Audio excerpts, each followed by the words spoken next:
everybody. Hope everybody's doing good. Welcome back to Low Eyelids ASMR. I'm going to read a little bit of a book called Mysteries of America by E.B. Wheeler. This is going to be part 2 of the Mysteries of America series here. So we're going to read about the Salem witch trials first, but here we go. Alright, so chapter 3 here, Witch Hunt. You are a liar. I am no more a witch than you are a wizard, and if you take my life, God will give you blood to drink. With these final words, Sarah Good was hanged as a witch near Salem Village, Massachusetts on July 19th. I might have dyslexia. With these final words, Sarah Good was hanged as a witch near Salem Village, Massachusetts on July 19th, 1682. Sarah Good fit many stereotypes of how people imagined witches. She was a poor woman, and as her final words show, she had a sharp tongue and wasn't afraid to use it. Yet along Sarah Good, Rebecca Nurse stepped up to the gallows that day. Rebecca Nurse was a well-respected 71-year-old woman known in the village for her kindness and generosity. In fact, after many members of the community testified in her favor, the jury in the witch trial found her not guilty. Then the judge pressured them to think again, and they changed their verdict, sending Rebecca Nurse to her death. That's just sad. Feel bad for Rebecca there. If the jury says not guilty, it's supposed to be not guilty. Much more restrained than Sarah Good, Rebecca Nurse said, I have got nobody to look to but God. Exactly 1 month later, an even stranger assembly of accused witches went to the gallows. Most of these accused witches were men. One was even a minister, George Burroughs. Standing before the gallows as he might stand before a church congregation, Burroughs began reciting, Our Father which art in heaven, hallowed be thy name. He completed the Bible verses known as the Lord's Prayer from memory without making a single mistake. The crowd went silent. Some had tears in their eyes. So moving had been his recital of the familiar verses, everyone believed that witches can recite the Lord's Prayer. How could Burroughs be a witch? Yet Burroughs had been convicted by a jury, so he died at the gallows. I don't know why they couldn't have just reversed the verdict, if that was really the case. Sometimes the mystery in history is about why something happened instead of what happened. That is the case of the Salem witch trials. We know what happened because the testimony of a small group of people, mostly preteen and teenage girls, 19 men and women, were hanged as witches in Salem of 1692. These weren't the only victims of the witch trials. Another man, Giles Corey, was pressed to death under a pile of stones for refusing to speak in court.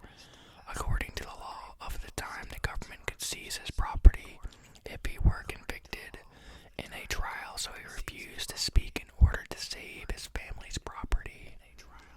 At least 5 other people died in jail during the trials, including a newborn baby. Some of those who survived in jail had permanent physical and mental health problems. The villagers even killed 2 dogs, suspected of witchcraft. That's terrible. I didn't know that. Why would these girls and a jury and their community send dozens of their neighbors to jail, and some to their deaths? The setting for this mystery was Salem Village, now Danvers, in the newly formed province of Massachusetts Bay. English Puritan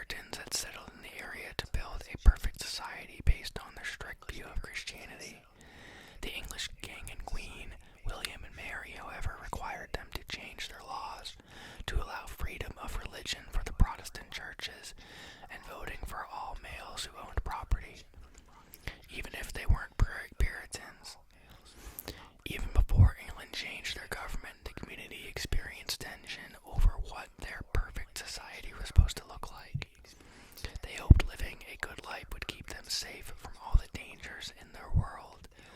Science had yet to discover germs and other causes of disease, and there were few medicines.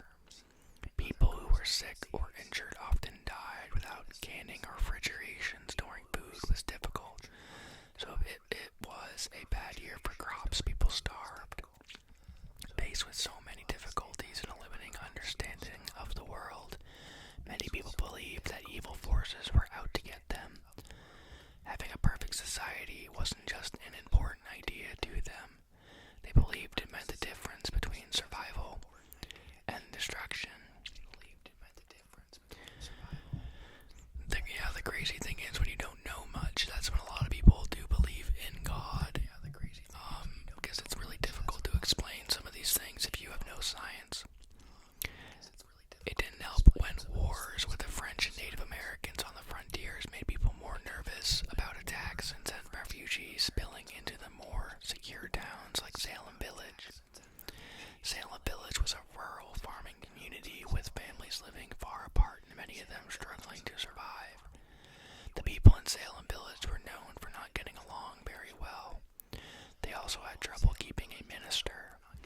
Puritan ministers were paid by their congregations, and Salem Village had a reputation for not paying their ministers, who would then leave to find a more stable situation.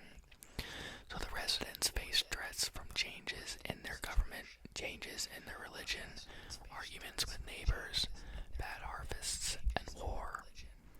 Into this setting stepped Samuel Parris. Parris moved to Massachusetts after a devastating hurricane destroyed his plantation in the Caribbean. Didn't know that. He decided to become a minister to earn extra money.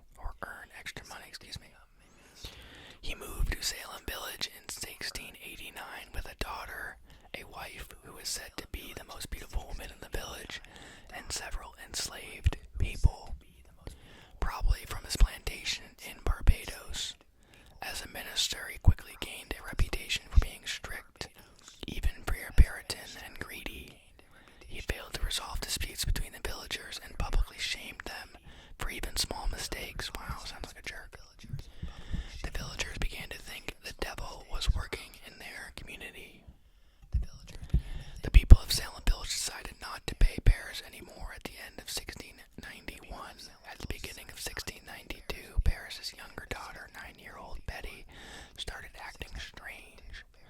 She grew vacant and forgetful, and then she had unexplained pains like she was being poked with needles, had convulsions, and made odd noises.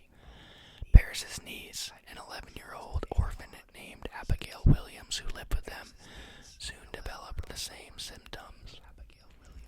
The Parris pastor, John Hale, described the symptoms, saying, "These children were bitten and pinched by invisible agents. Their arms, necks, and backs turned this way and that way, and were turned back again, as if it was impossible for them to do of themselves beyond the power of any epileptic fits or natural disease to affect.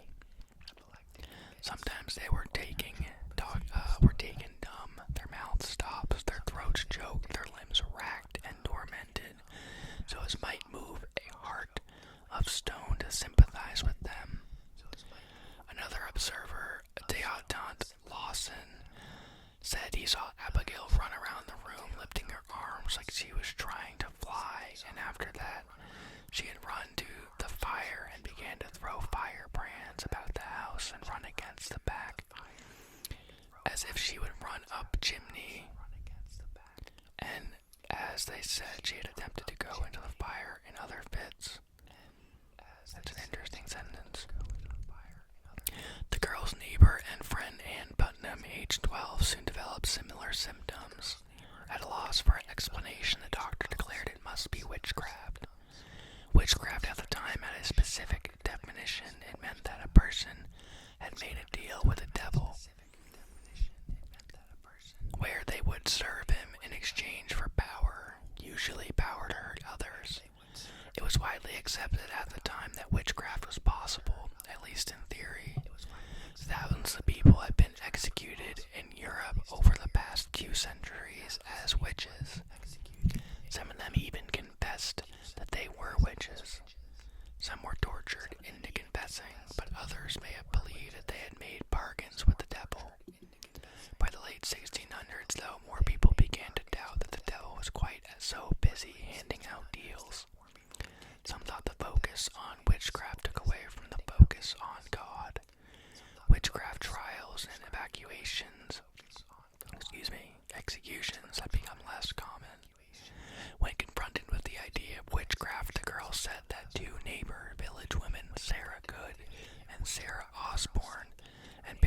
enslaved woman Tituba were the witches afflicting them.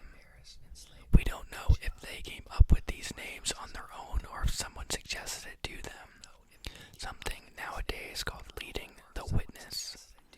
For instance, some account suggests the adults might have said things like, "Tell us the name of the witch doing this to you. Is it Sarah Good?" And the girls may have agreed. It is also possible they came up with these names themselves based on what they have observed of village life and what they had heard their parents say about their neighbors. Sarah Good was poor and outspoken, not a popular woman in Salem village.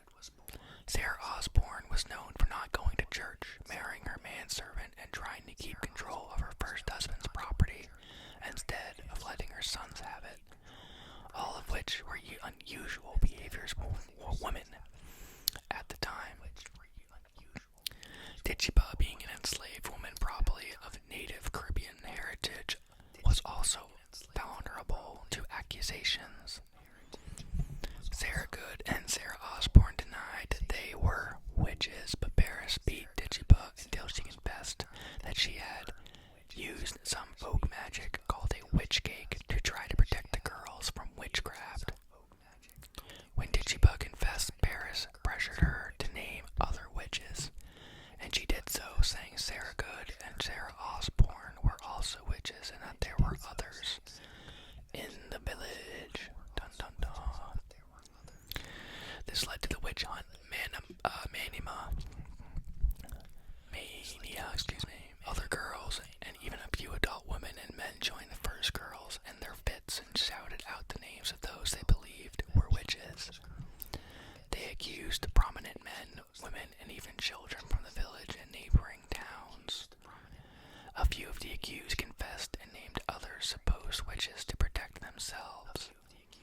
If anyone questioned the victims or the courts or expressed a doubt about all of the witches suddenly appearing in their midst, they found themselves the next person accused of witchcraft. Soon, the jails were bursting with supposed witches. Because the government had just been reorganized, regular courts weren't in session, so the governor called a special court to try the witchcraft trials. One thing this court had to decide was if it would allow spectral evidence. Spectral evidence was one of the victims claimed to see the witch in a vision or dream. Other proofs of witchcraft included confessions, owning materials that can be used in witchcraft like dolls stuck full of pins, or having unusual moles or birthmarks that were believed to be witches' marks, where evil spirits drank the witch's blood. These physical proofs were much harder to come by than spectral evidence. The courts decided to allow spectral evidence. This meant that if a victim claimed to have seen a vision of a person hurting them with no other proof, the jury would find the accused guilty of witchcraft. The court began the work of trying, convicting, and hanging the accused witches. When the accused witches entered the courtroom, his or her supposed victims would scream and fall to the floor. To shriek, and convulse. It seemed clear to onlookers that the witches were tormenting the young people, and the jury usually found the accused witches guilty.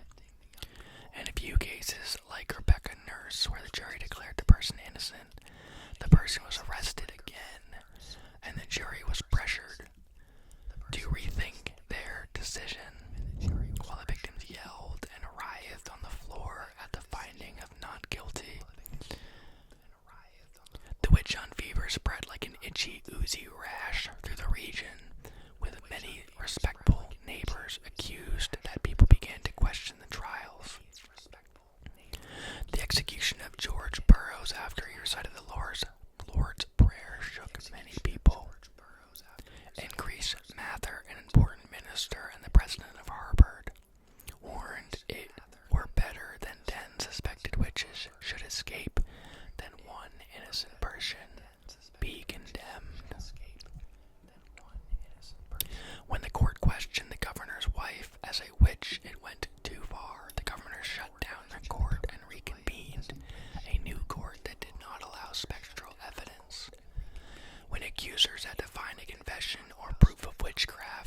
not guilty.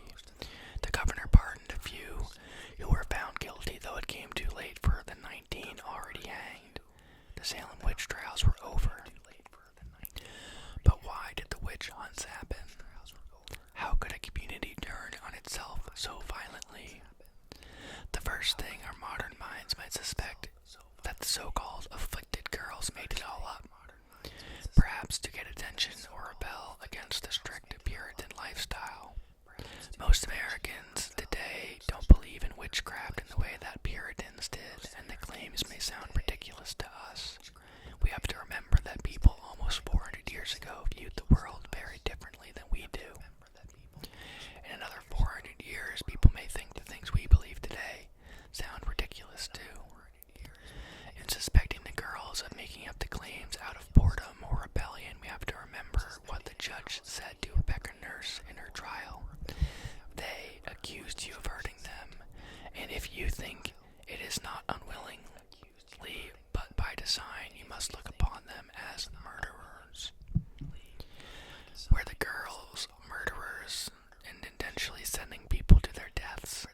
Modern studies of crime have found out that it's rare for people to make false accusations about things like abuse, but it's not unheard of. Somewhere between 2 to 10% of accusations may be false, which means that upwards of 90% of accusations are likely to be true. So which category fits the girls in Salem? There is evidence that some of the accusers may have been lying about their symptoms. For instance, many of the people accused of witchcraft were rivals or enemies of the Paris and Putnam families. Sarah Osborne, who died in jail, was in an expensive lawsuit with the Putnams over the property she didn't want to give to her sons. Rebecca Nurse, whom the jury struggled to convict, was from a family that had a long-standing dispute over land with the Putnams. Anne Putnam even apologized later for her role in the witch hunts, saying that she had been deluded or tricked by the devil. I did not know that she apologized. We don't know the details of how she was tricked, if her parents or someone else pressured her into accusing people, or if she believed at the time that witches were attacking her, only to realize later that she had been wrong. It was, however, very convenient for the Paris and Putnam families that their children were accusing their enemies of witchcraft. Another of the accusers, 20-year-old servant Mary Warren, started having fits and joined the other girls in the accusing witches. Her employer, John Proctor, did not believe in witchcraft. He told her he would beat her if she had any more fits. She was miraculously healed by this threat and announced that the afflicted girls were faking. The other girls quickly accused Mary Warren and John Proctor of being witches. Mary soon rejoined the other afflicted girls, once again a believer, or pretending to be, and her testimony helped send John Proctor and several others to the gallows. Mary might simply have been very easily convinced by other people. The human mind does tend to believe what the people around us are saying, especially if we hear something over and over. Or maybe she was pretending in order to fit in and protect herself at a very high cost. After all, accused witches who confessed and accused others were pardoned. It was only those who claimed to be innocent who were hanged. Most of the accusers seemed to recover and move on with their lives when the trials were over. John Hall, however, reported that at least one of the girls, unnamed, continued to have diabolical symptoms for several years after and then died young. I did not know that. The first two accusers, Betty Paris and Abigail Williams, soon took back anything they said during the witch hunts. Samuel Paris lost his job and relocated his family in the midst of the trials, so they seemed to have less to gain from the accusations than the Putnams. Betty's symptoms improved once the family moved, but Abigail's continued, and she may have been the girl who died in the next few years when she vanished from least some of the girls, and especially those first ones to develop symptoms, may have had some real sickness or disorder. It's scary for anyone to be sick and not know why. It's even more frightening to believe that someone has power over you to harm you. These girls were surrounded by people telling them witches were hurting them. If the only way to make the pain and convulsions and confusion stop was to find the person harming you, would you start calling out names?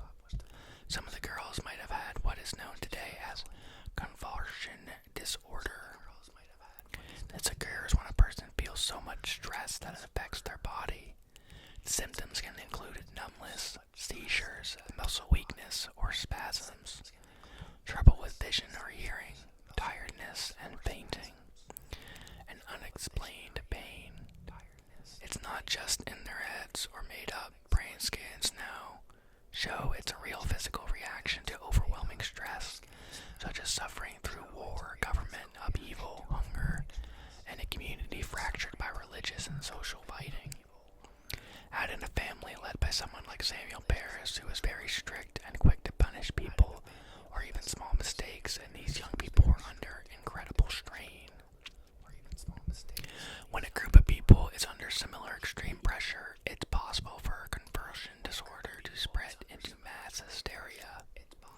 This is especially common in younger people and in females.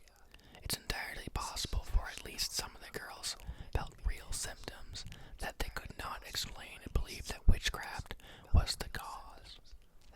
Another suggested medical explanation is poisoning from a fungus called ergot. Ergot grows on rye, a type of grain that was common at the time and in place especially when the weather is cold and wet, as it had been that winter. Ergot poisoning can cause convulsions, hallucinations, a burning feeling, and other symptoms similar to the girl's symptoms. Yet ergot poisoning also includes severe stomach pain and hunger, which none of the girls had. Another medical problem that can cause symptoms like seizures, convulsions, hallucinations, and speech problems was a rare brain infection called anti-nimdar encephalitis. This infection, when it does occur, usually strikes young people. In addition to other symptoms, people who suffer from it usually become paranoid and are obsessed with good or God or the devil. Interesting. Today it's treatable, but in the 1600s no one would have understood it. Though the symptoms fit very well, there's one problem it has as an explanation. This infection is autoimmune, meaning it comes from the body's own immune system and is not contagious. Therefore, it can only explain one person's symptoms, but not everyone's. Without being able to interview the accusers ourselves, we will probably never know why the girls in the Salem village accused so many of witchcraft. Maybe they didn't understand it themselves. Did they really believe witches were attacking them? Were they suffering from poisoning or infection? Or were the reactions rooted in fear and stress? Or could it have been a deadly combination of factors? Maybe a more important question is whether something like this could happen again. It's easy to throw around accusations in a world where people often post their unfiltered ideas on the internet. What would you do if someone online in your community started accusing someone else of a crime or serious mistake? What can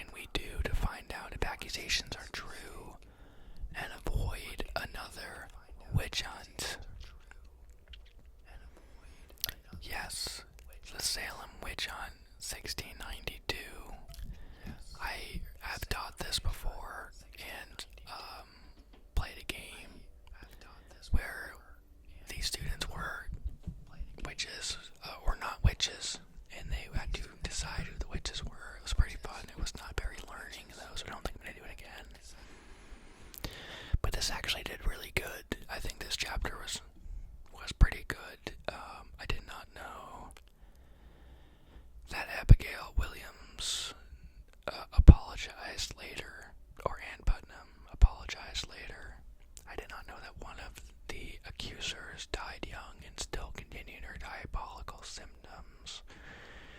I knew about the ergot and the Putnam and Proctor beef, and that was maybe a reason. But yeah, I think this chapter is overall really good. I'm thinking, if I were to put it together, I'm thinking maybe it was Abigail Williams might have maybe had that disorder, and then either the girls decided to jump in on this idea of accusing people of witchcraft, or if Abigail Williams had that disorder, maybe her parents used it to get back at their enemies, which is insane. If you think about it, that is some evil stuff. But maybe that's what happened. I don't think it's ergot. Because they didn't have any other symptoms.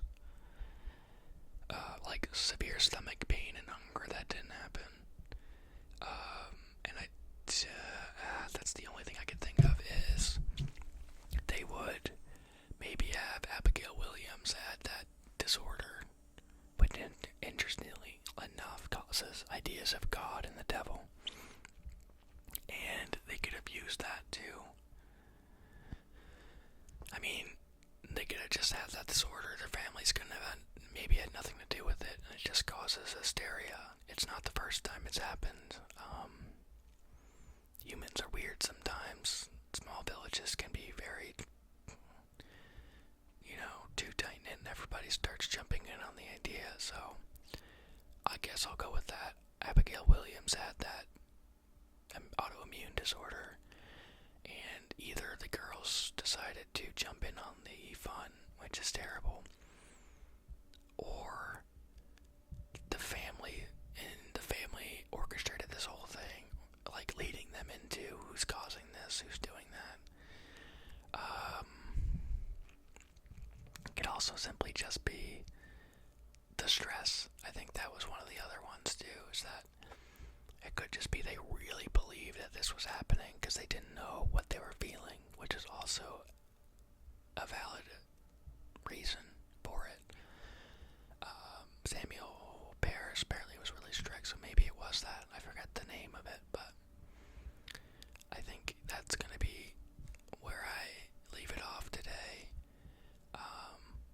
This is going to be part 2 of my Mysteries of America series. Part 3